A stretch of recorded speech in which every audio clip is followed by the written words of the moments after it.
বহরপুর ইউনিয়নে এই বহরপুর বাজার, বাকুটিয়া বাজার আর কান্দি বাজার 5 তারিখের পরের কিছু বিএনপি এরা মাস্তানি এবং সন্ত্রাসী করছে। প্রিয় সাথীরা আমার,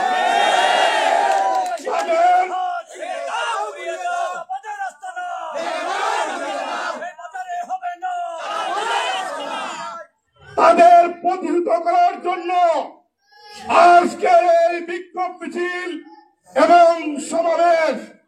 প্রিয় সাংবাদিক ভাইরা, বাংলাদেশ জাতীয়তাবাদী দল সুন্দর সুগঠিত একটি দল, দেশ নায়ক তারেক রহমানের নির্দেশে সুন্দরভাবে চলার নির্দেশনায় আমরা বহরপুরে চলছিলাম। হঠাৎ করে 5 তারিখের আগেও যারা আওয়ামী লীগের দালালি চামচামি করেছেন, তারা আজকে দেখছি বিএনপির বড় নেতা আসতে গেছে। তাদের বিরুদ্ধে আজকের এই সমাবেশ এবং এই বিক্ষোভ সমাবেশ, পথসভা এবং আপনারা যারা উপস্থিত হয়েছেন, আপনাদের উদ্দেশ্যে বলতে চাই, বহরপুরের মাটিতে কোন চাঁদাবাজ, কোন সন্ত্রাস এবং কোন মাদক সেবক থাকবে না। আপনাদেরকে বলে দিতে চাই, যারা বিএনপির নামে চাঁদাবাজি করতে আসছে, তাদেরকে তাৎক্ষণিক এলাকাবাসী বেঁধে রেখে পুলিশ প্রশাসনকে খবর দেবেন। পুলিশ তাদেরকে নিয়ে যাবে, আইনি ব্যবস্থা নেবে ইনশাআল্লাহ। ইতিমধ্যে আপনারা দেখেছেন একটি চাঁদাবাজি মামলা হয়েছে, সেই মামলায় অনেকে গ্রেফতার আছে, অনেকে পলাতক আছে। আমি নিন্দা জানাই তাদেরকে।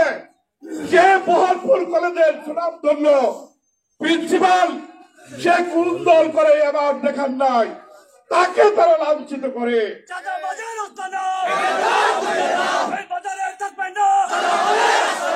বহরপুর ইউনিয়নের সাবেক চেয়ারম্যান, সুনামধন্য চেয়ারম্যান খলিলুর রহমান, তাকেই লাঞ্ছিত করে।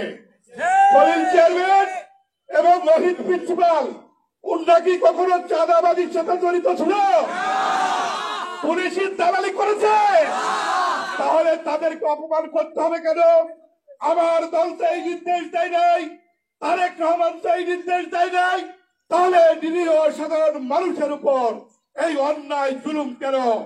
আমি আজকে হুঁশিয়ার করে দিলাম, আপনারা একটি মামলায় পলাতক আছে, আমার গুটিগত লোক, আপনারা মিছিল করেন যে আওয়ামী লীগের সন্ত্রাসীরা মিথ্যা মামলা দিয়েছে, প্রত্যাহার করতে হবে।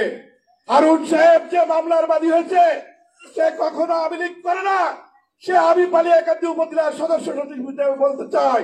হারুন জন্ম থেকে বিএনপি পরিবারের